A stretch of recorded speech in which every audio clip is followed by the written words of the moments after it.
on today's episode of PolicyWise. When slavery and the emancipation happened and slavery was so-called abolished, the 13th Amendment, it reads the federal constitution that slavery is prohibited except for punishment of a crime. That exception is what allows for folks that are deemed criminals to be forced into labor. And the exploitation of human beings is happening on a mass scale inside of the criminal justice system. I came out of prison after being everything from an engineer to cleaning toilets, actually being a state employee for all of those years of incarceration, and came out with no savings, no 401k, no medical care, nothing. We're still being traded on the New York Stock Exchange to privatize prisons, and our labor is what's being bought. They couldn't operate at the scale that they do without this forced slave labor.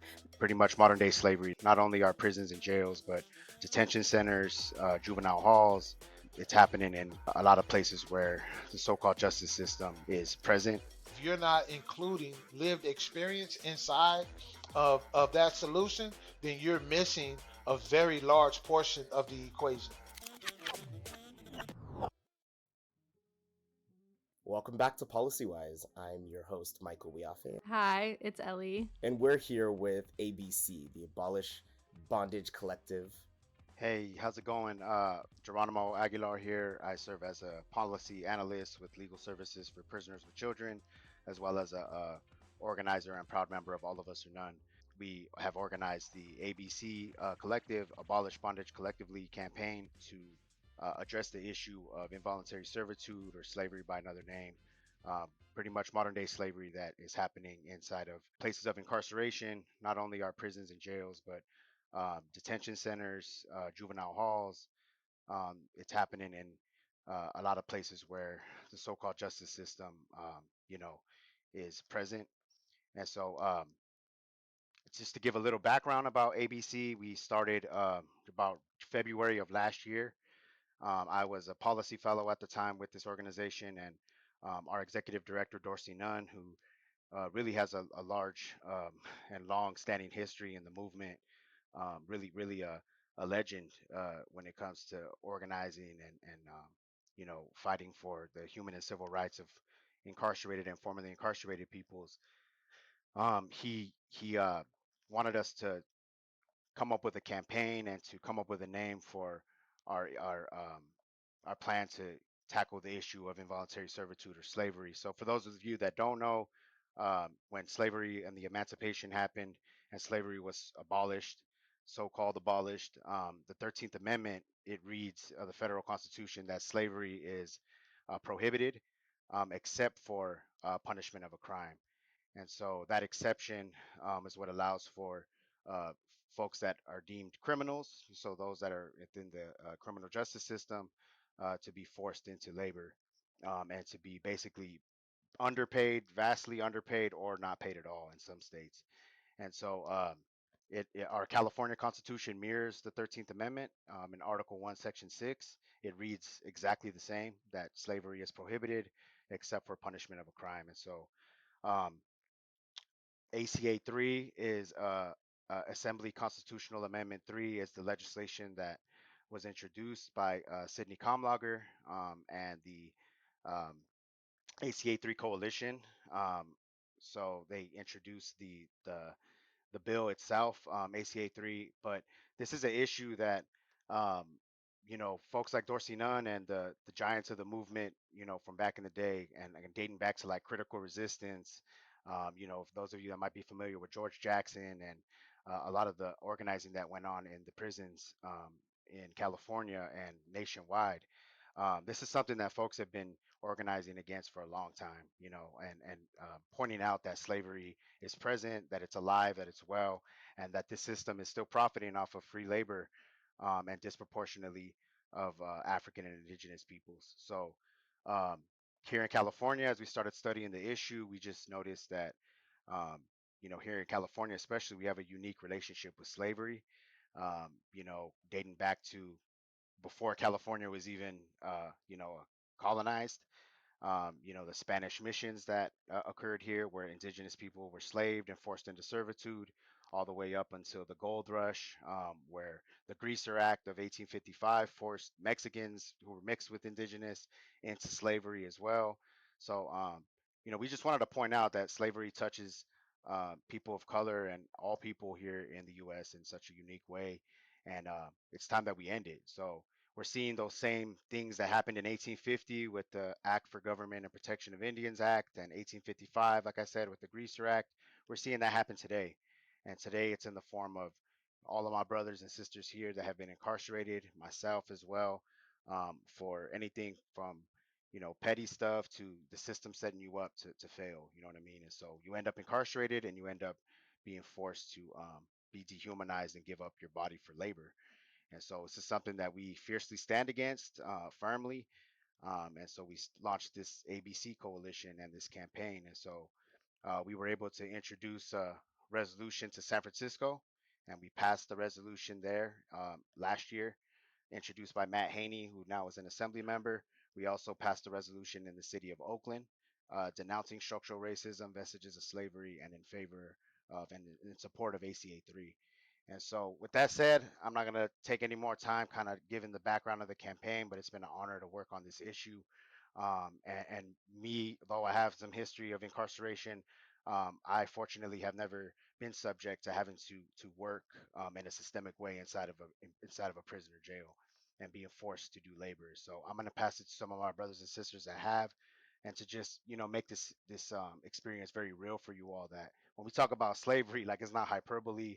We're not just trying to use buzzwords. Like, slavery is happening, and the exploitation of human beings is happening on a mass scale inside of the criminal justice system. Thank you for that explanation. And maybe some of the listeners have watched a documentary on Netflix called 13th. That I've watched a few times that really starts to dive into this issue, highlights it with some great visuals, and brings some other folks to talk about it. So I think that's just the easy way to find out a lot more, easy access. But of course, folks can do their own research. With that said, I'll pass it to Alyssa Moore, who is a policy fellow with Legal Services for Prisoners of Children, and I've had the honor of working with. Hi, my name's Alyssa Moore. I was incarcerated at the age of 17.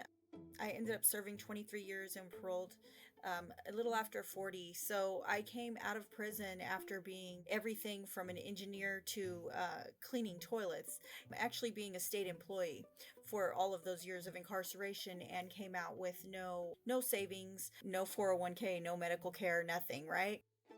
This leaves us that come out obviously feeling like we were robbed, using our labor. And in a traditional sense, people get vacations, people get earned time off, and all of those things. Those are not any luxuries that we have inside.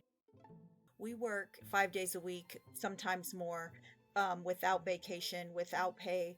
We are essentially slaves of the state. We're still being traded on the New York Stock Exchange to privatize prisons, and our labor is what's being bought. Essentially, we as human beings are still being bought. I don't think that's an issue that the everyday person even thinks about. They think that we're being punished, we're sent to prison, and that's that statement alone, we're dehumanized. And we're humans, and I'm just happy to be of service and be here to put a face to our campaign. I'm curious about just how much the private sector, because it seems like it's both a private issue and a public issue, to where the state is employing folks in not paying them much and having them do work, but then the private sector is also selling them on the stock exchange. We can't even call it employing, because we don't have a choice in this matter. If we do not conform to whatever position that they place us in, because they really line us up like cattle. They put us through a physical, just like in Nazi Germany, and they see what labor we're fit for. It's not a choice. That's one thing that we have to do away with. We're not given a choice. We are assigned these work assignments, and we have to do them. So I would never even use the word employ in connection with an incarcerated individual, right? Because they don't have a choice. And if they refuse to do these jobs, they're punished. The amount of food they are allowed to have is diminished. The allow the access to hygiene items to even take a shower and wash their body is limited. The amount of exercise and sunlight that they are allowed to have is severely limited. The amount of access that they have to their families is severely limited. They're allowed no phone calls. So I mean, it's crazy, really, to even say employee, because yeah, we're not employed. The reason why I raised that is mainly because it's kind of a both a private issue to where it's being sold on the stock Mhm. exchange, it's private run Right. prisons, but then the state very much so has a role to play in Yeah, this. because And so, they also benefit immensely, because they couldn't operate at the scale that they do without this forced slave labor force that they have at their command. They have what's called the Prison Industry Authority, and they produce multiple products that are used throughout California, and I believe other states as well. And they couldn't produce this mass production of products at low to no cut rate without this slave labor force, right? And they couldn't even run the prisons mhm, at the capacity that they are without this slave labor force that they have at their disposal, right? So yeah, even though privatized prisons are getting this horrible name, let's not forget, California needs to bear the brunt of the horrible name, because they are essentially the biggest buyers in this economy of slaves. I absolutely agree. The point I want to drive here is that the state is essentially allowing these privatized prisons to have slaves. Right. And that is Yeah, it's very it's the new slave market. exactly. They are the new traffickers. Exactly. And I Well, want to no, make I won't sure say new. I won't say new because they've been doing it, It's just that this is a new movement that we're bringing it to light. absolutely. I want to make that direct linkage from private owned slaves from the 1800s to continuing private owned slaves today also being allowed by the state. And it's crazy that most people don't make the connection, that the New York Stock Exchange is the new slave market, right? They don't make that connection. It's not And talked about. And this is what we're all trying to do here today. yeah, well, I appreciate being a part of this. Well, thank you, Alyssa, for helping me and the Mhm. listeners learn. I think Alyssa brought up a very, very critical and important point. GEO is actually traded on the stock exchange, and right now, GEO is one of the leading so-called reentry programs in the San Francisco Bay Area and probably in California. Um, and when we talk about private versus public, the truth is I don't necessarily see a difference. It's still the ownership of labor, in which the person who actually performs the labor does not benefit um, from their overall labor. We have people who have spent 30, 40, and in many cases 50 years behind bars, and they're coming home as senior citizens without a pension, without any 401k, but having worked the last 30, 40 years inside of the walls of a prison, and they're coming home literally with nothing but $200, which is probably enough to get them home, maybe buy a sweatsuit to wear home and a meal. You can't even buy yourself shelter for a night for $200 in the Bay Area, right? Um, 80 $80.7 billion is spent on public and private prisons. I mean, public and prisons and county jails throughout California. When we're talking $80 billion, nearly 81 billion dollars that is spent on prisons. And this is like where's the difference between public and private? When people, I worked I spent my last 8 years of my incarceration, and I'm pretty sure very few, if any, of your listeners who do not have the experience of incarceration will be able to guess what my job was the last 8 years of my incarceration. I worked as a video technician for San Quentin Television inside the walls of a prison. So my job was to produce media inside the prison and to run our, our institution's closed circuit system, which involved programming, channels and movies and other things for the prison. Nobody would guess that. And I was paid a whopping 37 cents an hour to perform those duties, right? For 8 years. Now imagine me working as a video technician in the community, how much money that I could have saved um, over an 8 year period of time. However, um, a soup costs 25 cents. Uh, Deodorant, at that time was probably $3 or $4 for a thing of deodorant. So I have to work nearly a day's worth of wages just to buy a stick of deodorant, right? And it gets worse as we go across the country. I know we talk about Angola; they're paid 2 or 3 cents if they're paid at all. And there are many places across the California as well where people are paid little to no wages, um, provided little or no compensation. As Alyssa and Hieronymo pointed out, we don't have the ability to say no. If you say no, then that means your connection with your family.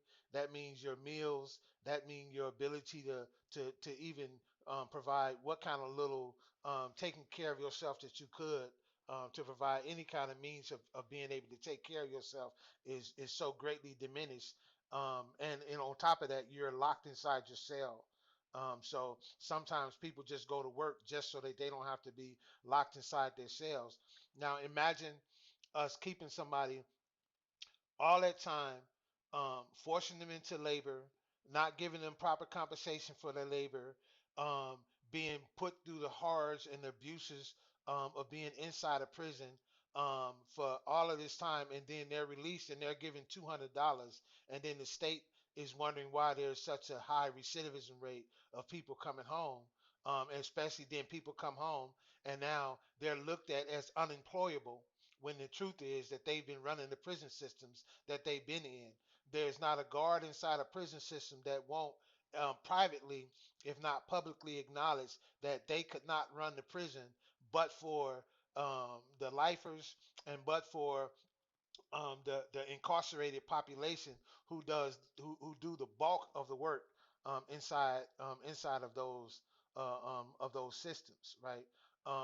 So we're saying that this type has to end. Like we're creating a cycle, and by we, um, I'm talking about the people in the state of California and the people across this country are creating a cycle of perpetuating incarceration as a means of providing free labor. Um, Susanville, one of the prisons that is slated to close, um, the governor slated to close down Susanville. They're arguing not to close Susanville because it would create economic disparity for the people who live in Susanville. Like they're saying, don't close it down because our economy will be affected if you close down the prison. They're actually publicly saying that. Like, and this is on news channels across. So, it's crazy, right? And I could go, on and on. Yeah. Well, I mean, Troy, I think you touched on obviously a lot of really, really important points. And I think that one that I've been thinking of and I'm kind of curious about as well is obviously not only I mean, you're incarcerated, you don't have a choice on if you can work or not. You're pushed into some type of job that then you get severely underpaid for. But a lot of times they are high level jobs, like being a video technician, where you could be making large amounts of money if you were not incarcerated. And then you talked about you leave prison and you're considered unemployable. Is something that the ABC or Abolish Bondage Collectively, do you guys focus at all on trying to establish maybe also support systems so that people who work certain jobs when they are incarcerated, once they leave, they can carry that career experience into their life after prison? Because obviously that doesn't happen most of the time when we see people leave prison and then they're deemed unemployable.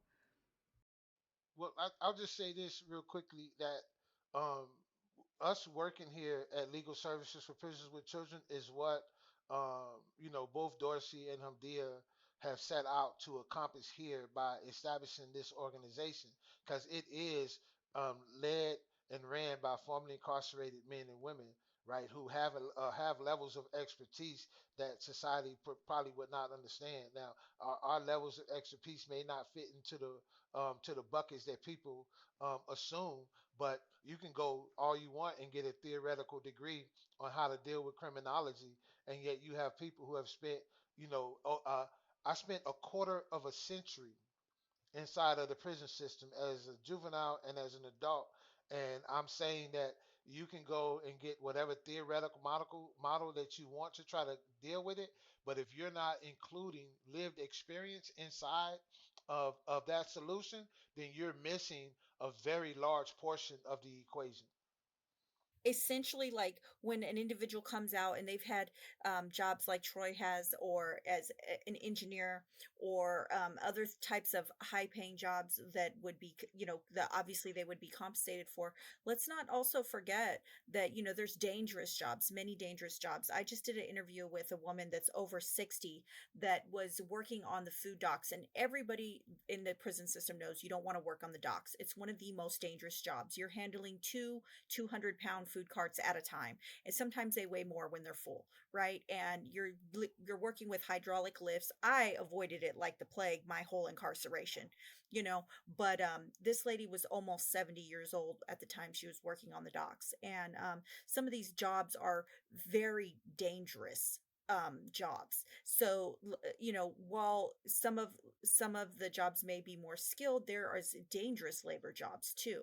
That being said, anyone that would have held these positions as a state employee for the state of California, you wouldn't consider unemployable, right? So, I mean, I think after this is passed, one of the next things moving forward would be getting that type of documentation for incarcerated folks, because I myself personally, essentially, I was a state employee for the state of California for 23 years. Because since you guys are saying I was employed and I wasn't slave labor, let's go ahead and document that, and make me an employable individual.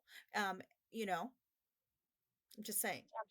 Why I would it would make me more so employable and credible, since I worked for the state of California for 23 years, right? I just wanted to say a little something about economies being reliant on slave labor is something that you brought up, Troy. And that's very consistent with the 1800s. The entire South relied on it to survive. And so right when, slavery was abolished, quote unquote, sharecropping immediately took place because the economy relied on involuntary servitude so heavily. And what I'm hearing from you is that we still have that. Local communities are still relying on involuntary servitude to exist.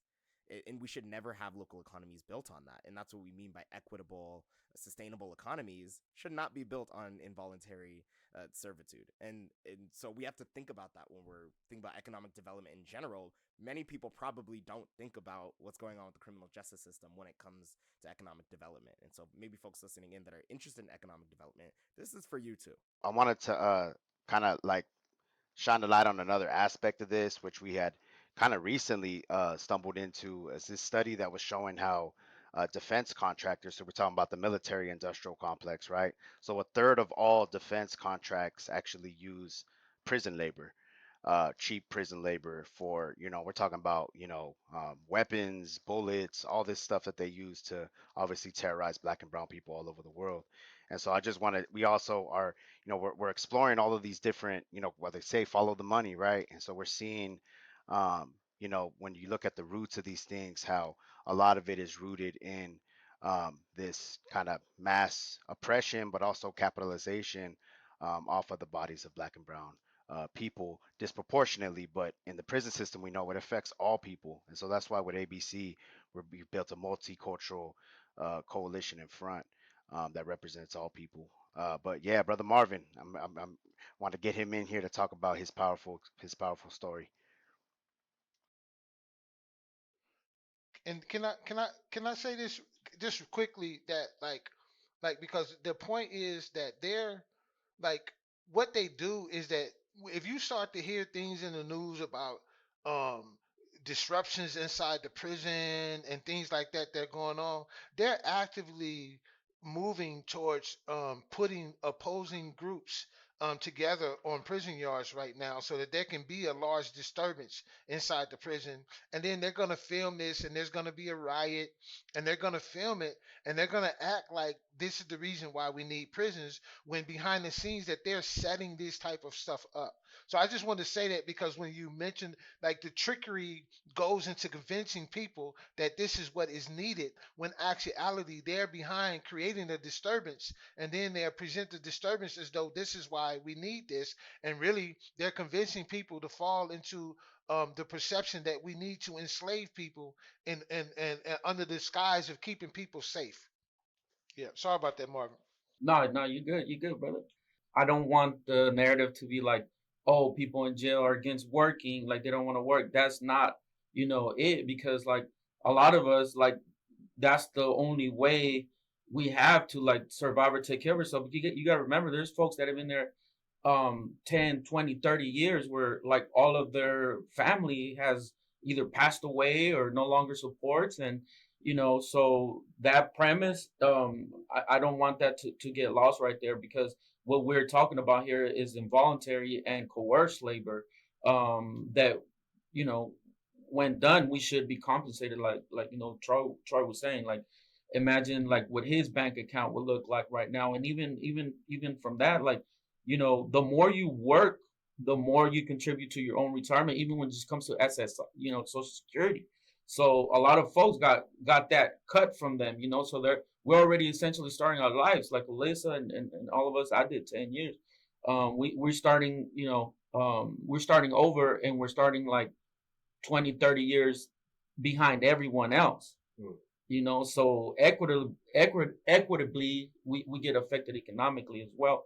And the other thing I want to say is like getting, ACA 3 is going to be on the ballot in November, and it's probably going to pass. It's probably, the language from the California Constitution, which is Section 1, Article 3, which states that, it could be used, slavery can be used for a means of punishment. It probably will be removed from the Constitution because, California, we pride ourselves in being progressive and all that. But the fact that it's been there so long, but now that people find out about it, it's probably going to be removed, but the work is not done because we're just going to remove that language, which should have never, ever been on there. And then we're going after the 13th Amendment next, which it has the exact same language, and that's for the whole U.S. Constitution.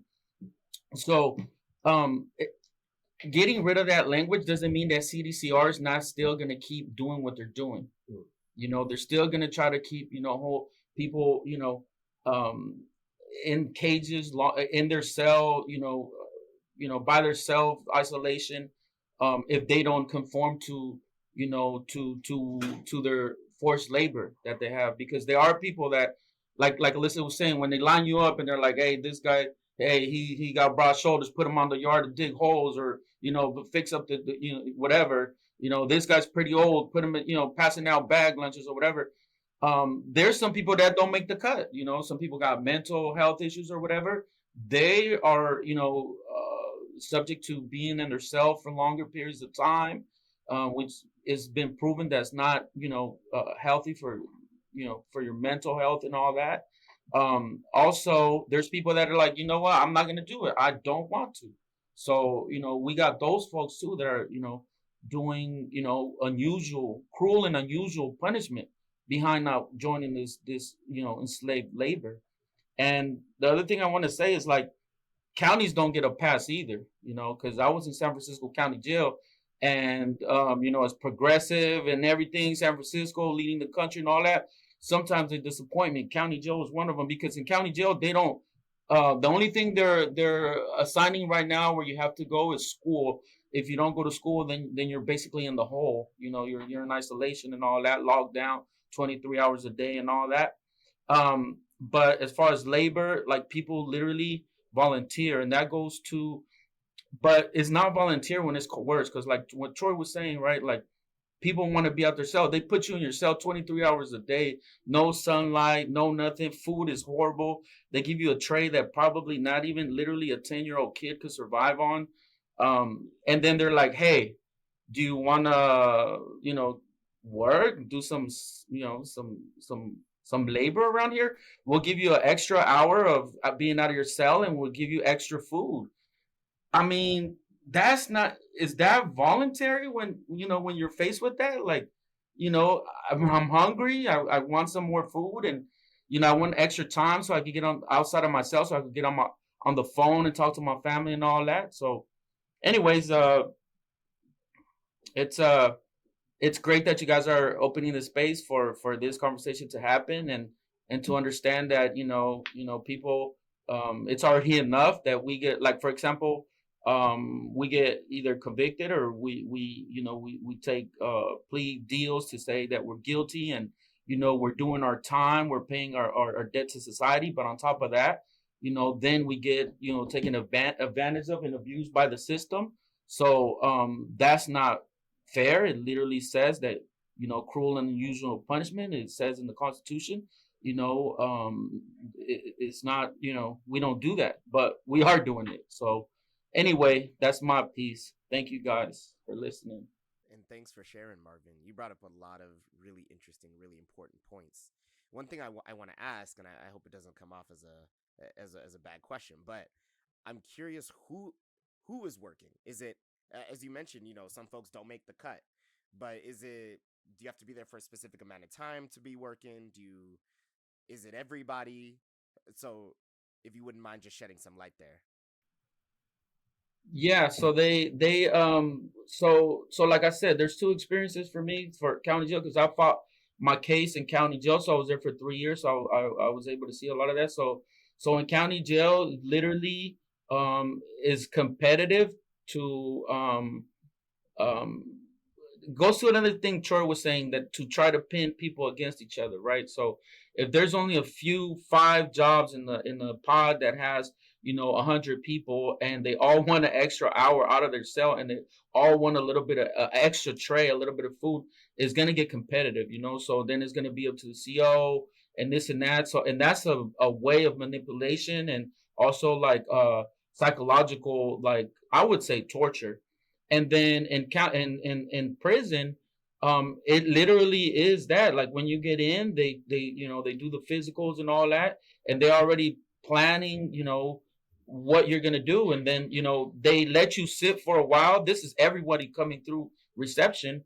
And when you go to your prison where you're going to be housed at, they let you sit till a job opens up in what you're going to be doing, whether it be porter in the kitchen, or whatever, a little bit more skill jobs or whatever. And they let you sit there, and you'll be 2, 3, 4, 5 months waiting for a job, and you're the only one inside your cell. Everybody's outside, able to take showers outside their cell, and do all this and that, use the phones. And so you're like, you're almost like, it's almost like a Stockholm syndrome. It's almost like, please let me out, I'll be good, like I'll work for you, master. So anyway. Wow. Also, like, I'd want to point out, while we're talking about, what Marvin brought up about, how everybody is not fit. So they have this labor force, and sometimes, people fall through the cracks. We have severely mentally disturbed individuals that end up in positions, and they cannot perform the duties, right? They cannot meet the demand for the labor, and so they're punished in that aspect too.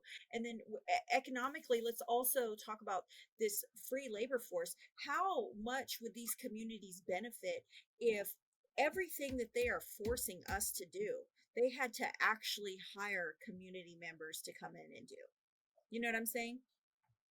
And then also, when we're bringing up the question of fair wages, let's also keep in mind, that there were people like Troy that had these amazing jobs with this amazing skill, and they're if we're going to talk about fair wages, let's also make sure that the people that have these skilled labor jobs are compensated, because of course we would want to start at a minimum wage and have that conversation after this is passed.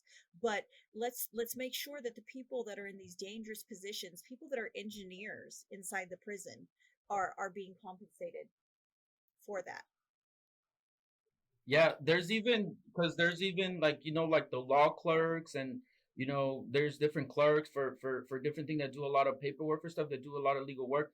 I know some legal law clerks in prison that are like not any top notch lawyer socks off out here, because they do the work. You know what I mean? They got nothing but time to read, devour the files. They got boxes of boxes, and they'll hook you up, and they, if they get people out, and they I've seen them, overturn people's case, like all kinds of stuff. I mean, Alyssa's involved in a lot of that work now, and I'm barely getting my feet wet with participatory defense, and I'm able to see like how we can, like me, I don't trust lawyers, like ever since I went to prison for 10 years because my lawyer like really didn't defend me, and he, by the way, he was a paid lawyer.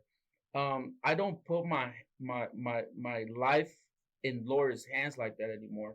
Like they're there as the point of reference for the court and all that, and to give me advice, but I tell them what to do, and because that anyway.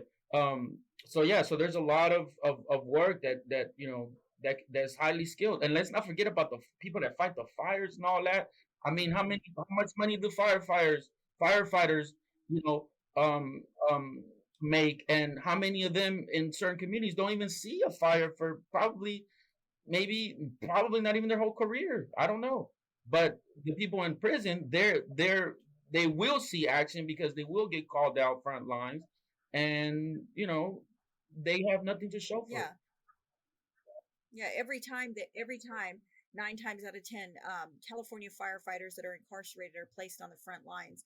And while we bring that up, I'd like to bring up the fact that not 2 years ago, there was a young woman on a fire line out of CIW, and she notified the sergeant in charge, that was a CDC officer, that we had a dangerous situation, and not a half an hour later, she was killed by oncoming rockfall from being on the front line of a fire. So these are dangerous, high skilled, kind of positions that people are holding that are saving lives and should be valued in that way. And mind you, those people that are on those fire lines cannot come out and work for Cal Fire out here. They're not eligible to do that.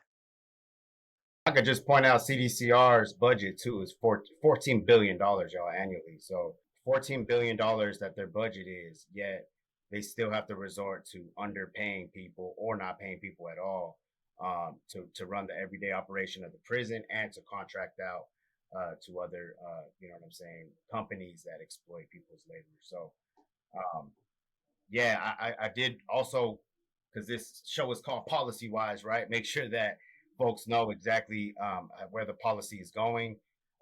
It is a constitutional amendment, y'all. So it has moved through the legislature. It was introduced last year, ACA 3, and it moved through the assembly last year. It has navigated the Senate this year. We were actually just present at the Capitol to advocate and make sure that our voice was heard last Tuesday, I think, when it was in Senate Public Safety. Yeah. And so it did pass that, and it has one more committee to clear, and then the Senate floor.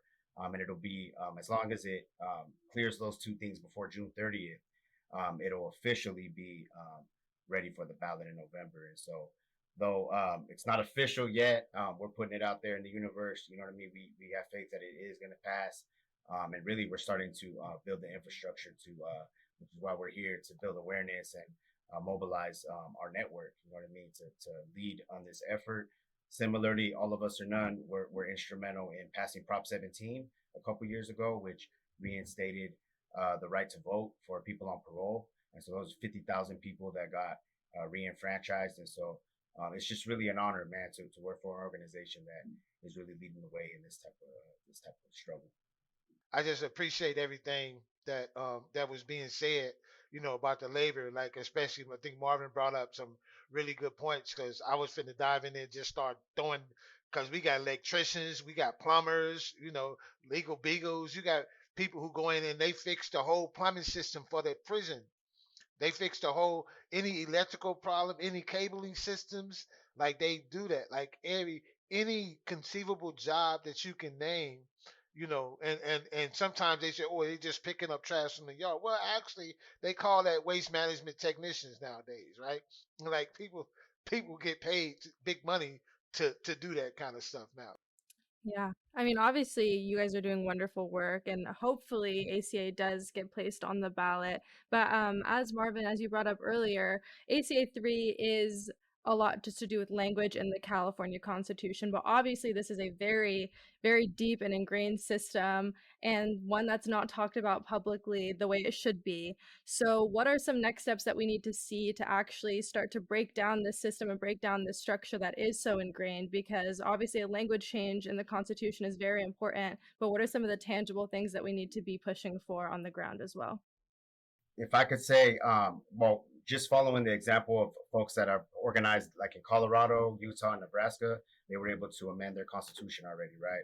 And so, as Marvin pointed out, for their prison system, that wasn't the end of forced labor, but what that did allow is for folks inside to organize. And so, in Colorado, if you look it up, there's a lot of litigation going on right now because the inmates, the folks inside are saying, hey, you know what, we have a right to be compensated and we have a right to have our labor be honored and get a fair wage. And so they have started that litigation and they have a legal leg to stand on, but it's going to take a whole lot more organizing. Obviously, we want to affect next the federal constitution because that will obviously set the precedent for the whole nation.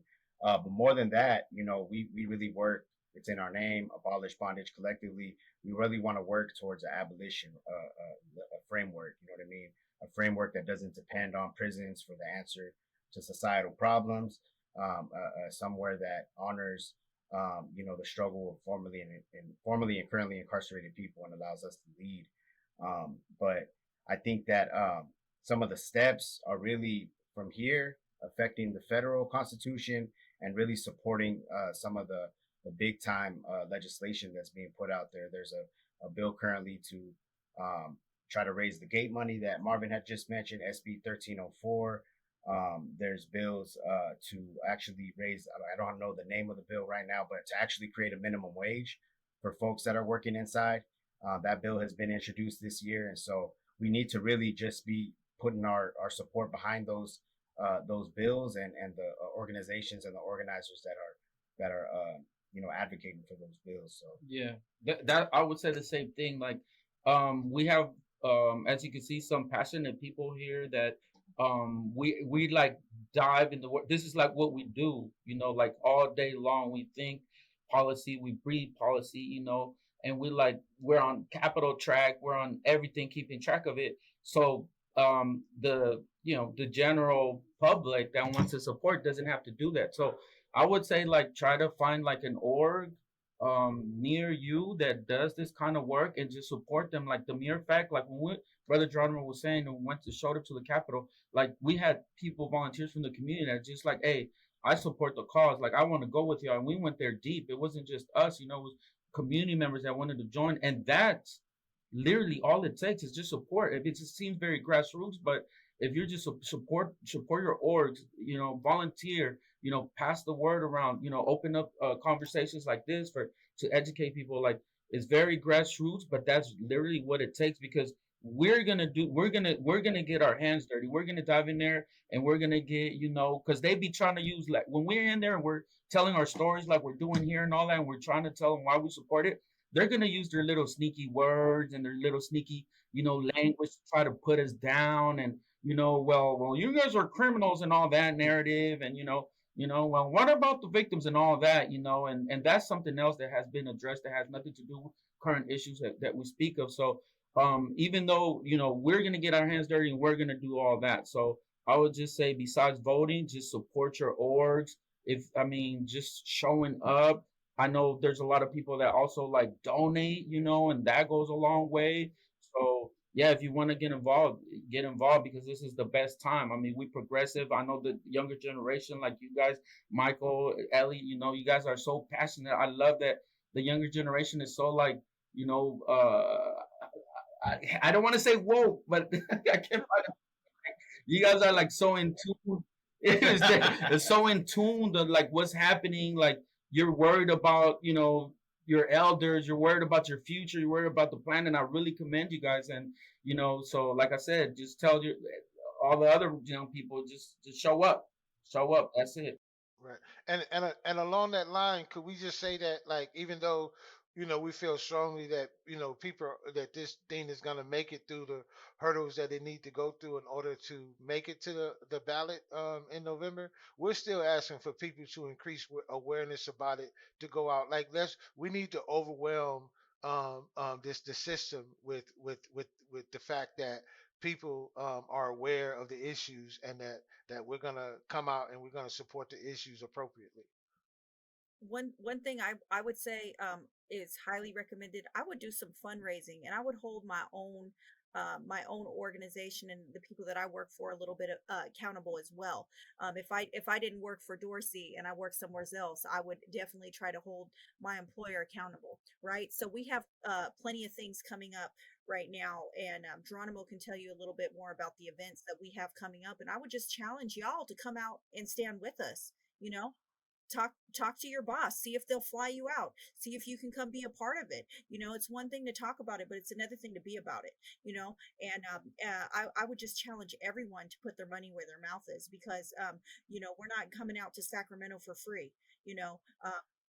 Somebody's got to pick up that bill. So yeah, so that's just an open-ended challenge to y'all at PolicyWise. And Geronimo, why don't you tell them about what we got going on when we're going to the Capitol next? Hey, well, we stay going to the Capitol, y'all. But we have an annual Quest for Democracy, which is our big lobby event that we do annually. And so we show up at the Capitol. The last 2 years we weren't able to do it in person, obviously, because of COVID and stuff. But this year we are going to be back in person, August, I believe 7th and 8th. But I'll get those dates to y'all so that you could share with the public. But it's the largest mobilization of formerly incarcerated people in the state. And we show up at the Capitol. We have legislative visits with all of the different assembly members and senators. We lay out our policy proposals on the table. And then we just mobilize with all of our network, man. And usually it's like literally hundreds and hundreds of people. And the first time that people experience it, they're just blown away with the amount of empowerment that goes down. And the Capitol community really seeing like, man, these people are a force to be reckoned with. They may have been, hopeless at one time, or it seemed that way sitting in a cell. A lot of my comrades here, at one point or another even had life sentences, man. So talk about hopeless, but we're able to navigate their way home, and are out here really creating a difference now for the folks that they left behind. And so, man, super proud of all of the folks that I work with. Super proud of y'all as well for allowing us to come on here and talk about these important issues. I just want to say really quickly. I'm sorry, just really quickly. On June 18th, we're gonna be celebrating Juneteenth. We actually 18th and 19th. We're gonna have throughout the Bay Area. We're gonna be tabling All of Us or None, legal services for prisoners with children. Me personally, I'm gonna be in Richmond at Cole Park on the 18th, and that's from 11:30 a.m. till 4 p.m. So remember, we were talking about support and showing up. Show up, because we're going to be educating people. We're going to have literature on ACA 3 and all that, and some of the other bills that we're working on, and spreading the word. A lot of people don't even know what Juneteenth is, so come out and we educate the community in that way. And also going back to Sacramento on the 21st, I'm working on in a coalition outside of California. It has to do with immigration and CDC and all that. Is SB 937. AB 937. We're gonna go and we wrote a letter. We're gonna go personally hand deliver it to Gavin Newsom, like literally probably not hand delivered, but we're gonna take it over there and we're gonna have a rally and we're gonna have our voices heard. So again, anybody's welcome to come out, support, make some noise with us, and Man, I love you guys, man. I love you guys already, man. We need y'all to spread the voice, because I'm thinking people that hear this, there's gonna be somebody in there that's gonna be like, you know what, man, I'm gonna go mess with those people over there. I'm gonna go over there. Hey, if Troy, if I can pass it to Troy real quick, bro, if you want to talk about the Juneteenth social media toolkit and some of the stuff we got, man. So I just want to say this to y'all. Worse, it's you guys are a youth like leadership organization, right? And so change is only gonna ain't real change. We can get up and we can try to push all the policy that we want to and do all that other stuff. But if you guys aren't taking it back to your friends and your community and having them real deep grassroots conversations, then the work we're doing is not gonna be sustainable without you guys like boots on the ground, right? Like without you guys at the dinner table, right? Talking to your folks, talking to your people, talking to the people that you come in contact with about what you see and about this conversation and the wisdom that you heard from everybody here today. So we're leading a social media campaign. So follow us at All of Us and None on Instagram, on Facebook, on Twitter.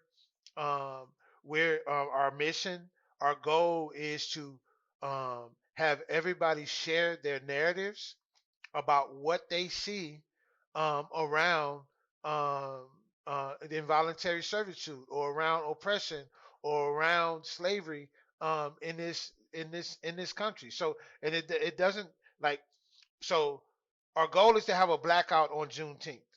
So our goal is to have um, everybody black out their social media page, all of our members, everybody who agree with our philosophy and what we're trying to do around this issue is to black it out with our logo, with all of us and none and our ABC logo to show support and share stories, right? The story doesn't have to be your own personal experience, but you see how these systems affect people in this country. And so, in order for us to raise awareness, we need you guys to help us in that effort to raise awareness. And we're going to be using the hashtags All of Us and None. We're going to be using the hashtags Abolish Bondage Collectively. And we're going to be using the hashtags Fight for Freedom. And then we're asking everybody to stand in solidarity with us on that day.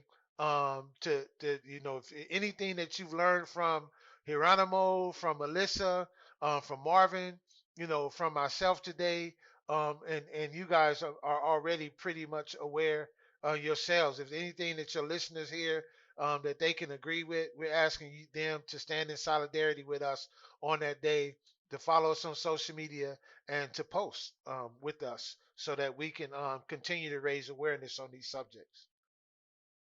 And thank you for sharing that.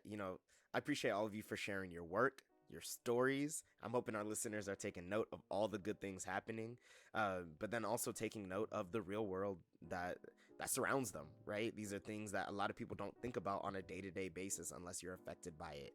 And that's part of the major issues. Ballot measures are not easy to pass. I want to make sure that folks are very clear on that. This is not an easy undertaking, especially a constitutional amendment. So I just want to, I want to give y'all props for even taking this on. ACA 3. We done took on worse. 17. We done took on worse. We come from the trenches. We. I just want to say congratulations. In Thank advance. Of all the great work, and you all actually took the words out of my mouth. I was gonna ask our classic final question is kind of, what would you say to young people? You already said it. You said donate. You said travel. Ask your boss. We have a long list of things for young people to do. So just wanna thank you for coming on PolicyWise and joining us today. Yes, thank you all. Thank you. Great conversation. Thank you so much for having us. Thank you, guys. This was PolicyWise, an intergenerational podcast by Youth Leadership Institute focused on bringing young people into the policy conversation. Don't forget to follow us on Instagram, Facebook, and Twitter at PolicyWisePod. If you have any questions or topics you'd like us to discuss, please slide into our DMs or send us an email at policywise@yli.org. And stay tuned for upcoming episodes.